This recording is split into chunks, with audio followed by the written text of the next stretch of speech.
हरे कृष्णा। जय माता दी। प्रिय भक्तगणों, आज इस पावन दिन पर हम श्रवण करेंगे संतोषी माता की व्रत कथा, जिसे कहने सुनने और हुंकार भरने वालों पर माता सदा अपनी कृपा बरसाती हैं। तो आप सभी भक्तगण इस कथा को बड़ी ही श्रद्धा तथा प्रसन्न चित्त मन से सुनिए। एक बुढ़िया थी, उसके 7 बेटे थे। 6 कमाने वाले थे जबकि एक निकम्मा था। बुढ़िया 6 बेटों की रसोई बनाती, भोजन कराती और उनमें से जो कुछ भी जूठन बचता था वह 7वें को दे देती थी। एक दिन 7वां बेटा अपनी पत्नी से बोला, देखो मेरी माँ को मुझ पर कितना प्रेम है। वह बोली, क्यों नहीं, सबका जूठा जो तुमको खिलाती है। वह बोला, ऐसा नहीं हो सकता, मैं जब तक अपनी आंखों से न देख लूं मान नहीं सकता।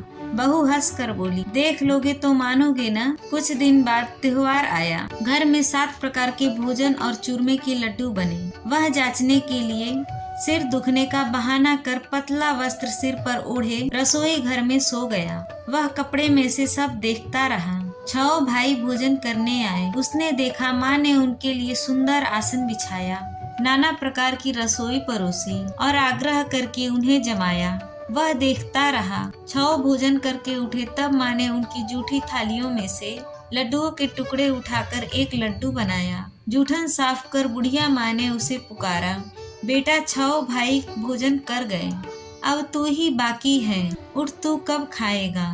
वह कहने लगा, माँ मुझे भोजन नहीं करना, मैं अब परदेश जा रहा हूँ। माँ ने कहा, कल जाता हो तो आज चला जा।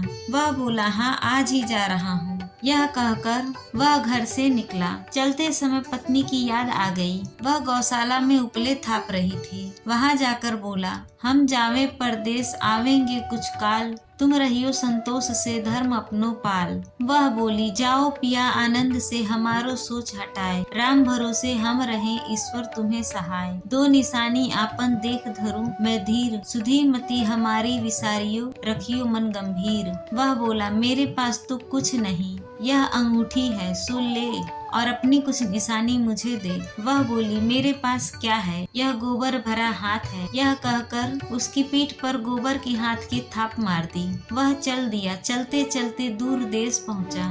वहाँ एक साहूकार की दुकान थी। वहाँ जाकर कहने लगा, भाई मुझे नौकरी पर रख लो। साहूकार को जरूरत थी, बोला रह जा। लड़के ने पूछा, तनख्वाह क्या दोगे। साहूकार ने कहा, काम देखकर दाम मिलेंगे। साहूकार की नौकरी मिली। सुबह 7 बजे से 10 बजे तक नौकरी पर जाने लगा। कुछ दिनों में दुकान का सारा लेन देन, हिसाब किताब, ग्राहकों को माल बेचना, सारा काम करने लगा। साहूकार के 7-8 नौकर थे। वे सब चक्कर खाने लगे, यह तो बहुत होशियार बन गया है। काम देखा और 3 महीने में ही उसे आधे मुना बना लिया। वह कुछ वर्ष में ही नामी सेठ बन गया और मालिक सारा कारोबार उस पर छोड़कर चला गया। इधर उसकी पत्नी को सास ससुर दुख देने लगे। सारी गृहस्थी का काम करा के उसे लकड़ी लेने जंगल भेजते। इस बीच घर के आटे में जो भूसी निकलती उसकी रोटी बनाकर रख दी जाती और फूटे नारियल की नरेली में पानी। एक दिन वह लकड़ी लेने जा रही थी। रास्ते में बहुत सी स्त्रियां संतोषी माता का व्रत करती दिखाई दी। वह वहां खड़ी होकर कथा सुनने लगी और पूछा, बहनों तुम किस देवता का व्रत करती हो और उसके करने से क्या फल मिलता है। यदि तुम मुझे समझा कर कहोगी तो मैं तुम्हारा बड़ा एहसान।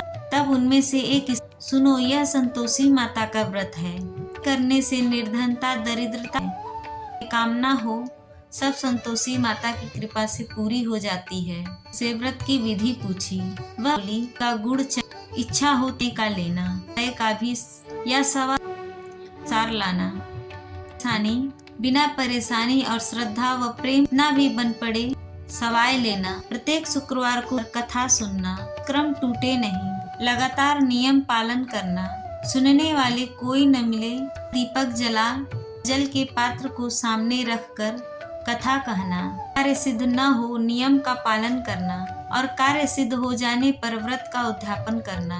3 मास में माता फल पूरा कर, यदि किसी के ग्रह खोटे भी हो तो भी माता वर्ध करती हैं।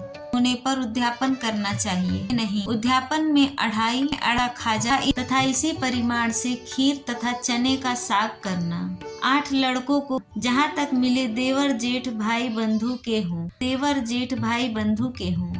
रिश्ते न मिले तो रिश्तेदारों और पास पड़ोसियों को बुलाना, उन्हें भोजन करा, यथाशक्ति दक्षिणा दे। माता का नियम पूरा करना, उस दिन घर में खटाई न खाना। यह सुन बुढ़िया के लड़के की बहू चल दी।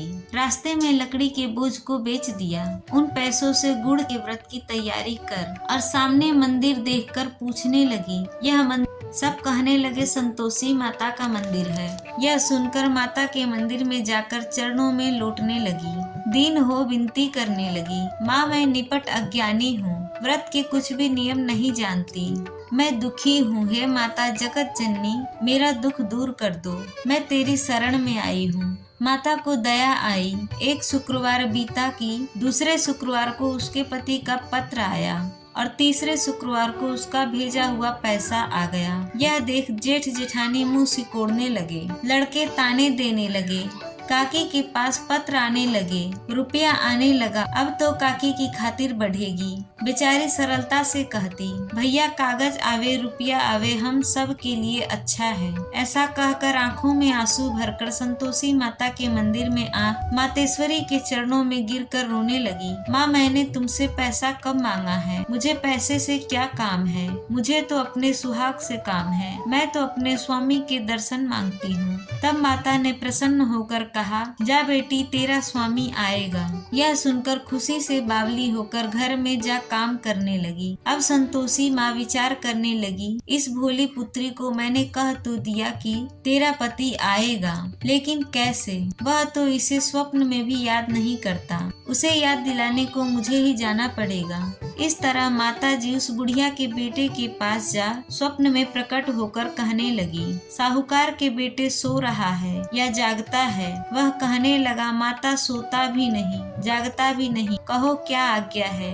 माँ कहने लगी, तेरे घर बार कुछ है कि नहीं? वह बोला, मेरे पास सब कुछ है। माँ बाप है, बहू है, क्या कमी है? माँ बोली, भोले पुत्र तेरी बहू घोर कष्ट उठा रही है। तेरे माँ बाप उसे परेशानी दे रहे हैं। वह तेरे लिए तरस रही है, तू उसकी सुध ले। वह बोला, हाँ माता जी यह तो मालूम है, परंतु जाऊं तो कैसे? परदेश की बात है, लेन देन का कोई हिसाब नहीं, कोई जाने का रास्ता नहीं आता, कैसे चला जाऊं? माँ कहने लगी, सवेरे नहा धोकर संतोषी माता का नाम ले, घी का दीपक जला, दंडवत कर दुकान पर जा। घी का दीपक जला, दंडवत कर दुकान पर जा बैठ। देखते देखते सारा लेन देन चुक जाएगा, जमा का माल बिक जाएगा, सांझ होते होते धन का भारी ढेर लग जाएगा। अब बूढ़े की बात मानकर वह नहा धोकर संतोषी माता को दंडवत घी का दीपक जला दुकान पर जा बैठा। थोड़ी देर में देने वाले रुपया लाने लगे, लेने वाले हिसाब लेने लगे। कोठे में भरे सामान के खरीदार नगद दाम दे सौदा करने लगे। शाम तक धन का भारी ढेर लग गया। मन में माता का नाम ले चमत्कार देख प्रसन्न हो घर ले जाने के वास्ते गहना कपड़ा सामान खरीदने लगा।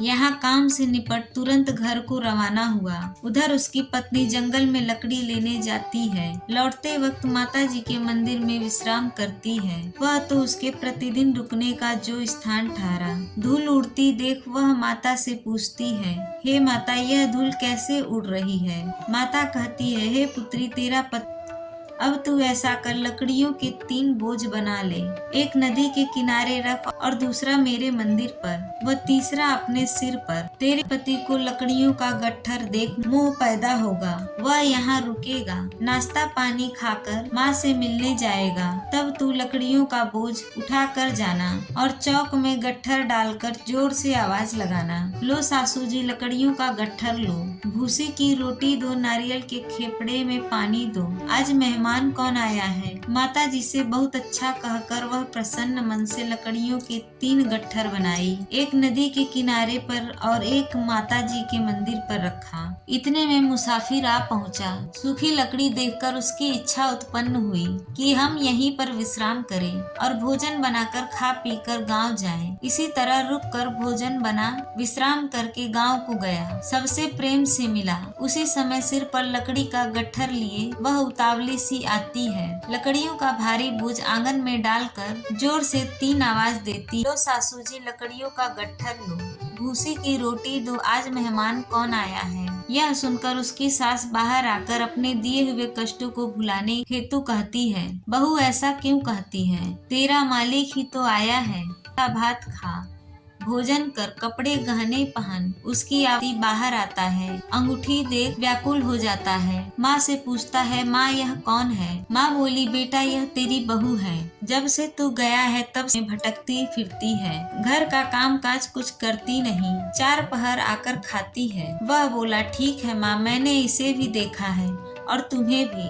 अब दूसरे घर की ताली दो, उसमें रहूंगा। माँ बोली, ठीक है, जैसी तेरी मर्जी। तब वह दूसरे मकान की तीसरी मंजिल पर कमरा खोल सारा सामान जमाया। एक दिन में राजा के महल जैसा ठाट बाट बन गया। अब क्या था, बहू सुख भोगने लगी। इतने में शुक्रवार आया। उसने पति से कहा, मुझे संतोषी माता के व्रत का उद्यापन करना है। पति बोला, खुशी से कर लो। वह उद्यापन की तैयारी करने लगी। जेठानी के लड़कों को भोजन के लिए कहने गई। उन्होंने मंजूरी किया, परंतु पीछे से जेठानी ने अपने बच्चों को सिखाया, देखो भोजन के समय खटाई मांगना, जिससे उसका उद्यापन पूरा न हो। लड़के आए, खीर खाना पेट भर खाया, परंतु बाद में खाते ही कहने लगे, हमें खटाई दो, खीर खाना हमको नहीं भाता, देखकर अरुचि होती है। वह कहने लगी, भाई खटाई किसी को नहीं दी जाएगी, यह तो संतोषी माता का प्रसाद है। लड़के उठ खड़े हुए, बोले, पैसा लाओ। भोली बहू कुछ जानती नहीं थी, उन्हें पैसे दे दी। लड़के उसी समय हट करके इमली खटाई ले खाने लगे। यह देखकर बहू पर माताजी ने कोप दिखाया। राजा के दूत उसके पति को पकड़ कर ले गए। जेठ जेठानी मनमाने वचन कहने लगे, लूट लूट कर धन इकट्ठा कर लाया है, अब सब मालूम पड़ जाएगा जब जेल की मार खाएगा। बहू से यह सहन नहीं हुआ, रोती हुई माता जी के मंदिर गई। कहने लगी, हे माता, तुमने क्या किया। हंसाकर अब भक्तों को रुलाने लगी। माता बोली, बेटी तूने उद्यापन करके मेरा व्रत भंग किया। वह कहने लगी, माता मैंने कुछ अपराध किए हैं, मैंने तो भूल से लड़कों को पैसे दे दिए थे, मुझे क्षमा करो, मैं फिर तुम्हारा उद्यापन करूंगी। माँ बोली, अब भूल मत करना। वह कहती है, अब भूल नहीं करूंगी। अब बतलाओ वे कैसे आवेंगे। माँ बोली, जा पुत्री, तेरा पति तुझे रास्ते में आता मिलेगा। वह निकली, राह में पति आता मिला। वह पूछी, कहाँ गए थे। वह कहने लगा, इतना धन जो कमाया है उसका टैक्स राजा ने मांगा था, वह भरने गया था। वह प्रसन्न हो बोली, भला हुआ, अब घर को चलो। कुछ दिन बाद फिर शुक्रवार आया। वह बोली, मुझे फिर माता का उद्यापन करना है। पति ने कहा, करो। बहू फिर जेठ के लड़कों को भोजन को कहने गई। जेठानी ने एक दो बातें सुनाई और सब लड़कों को सिखाने लगी, तुम सब लोग पहले ही खटाई मांगना। लड़के भोजन से पहले कहने लगे, हमें खीर नहीं खानी, हमारा जी बिगड़ता है, कुछ खटाई खाने को दो। वह बोली, खटाई किसी को नहीं मिलेगी, आना है तो आओ। वह ब्राह्मण के लड़के लेकर भोजन कराने लगी। यथाशक्ति दक्षिणा की जगह एक एक फल उन्हें दिया। संतोषी माता प्रसन्न हुई। माता की कृपा होते ही 9वें मास में उसके चंद्रमा के समान सुंदर पुत्र प्राप्त हुआ। पुत्र को पाकर प्रतिदिन माता जी के मंदिर को जाने लगी। माँ ने सोचा, यह रोज आती है,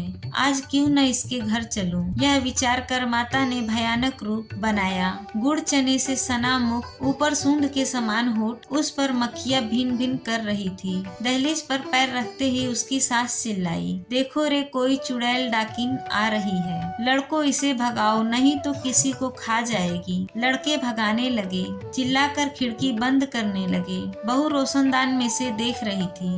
प्रसन्नता से पगली चिल्लाने लगी, आज मेरी माता जी मेरे घर आई है। वह बच्चे को दूध पीने से हटाती है। इतने में सास का क्रोध फट पड़ा। वह बोली, क्या उतावली हुई है। बच्चे को पटक दिया। इतने में माँ के प्रताप से लड़के ही लड़के नजर आने लगे। वह बोली, माँ, मैं जिसका व्रत करती हूँ यह संतोषी माता है।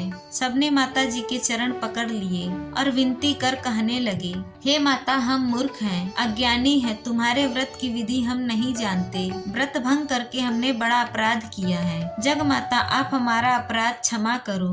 बहू को प्रसन्न हो जैसा फल दिया वैसा माता सबको देना। जो इस कथा को सुने, पढ़े और हुंकारी भरे, उसकी सभी मनोकामना पूर्ण करना।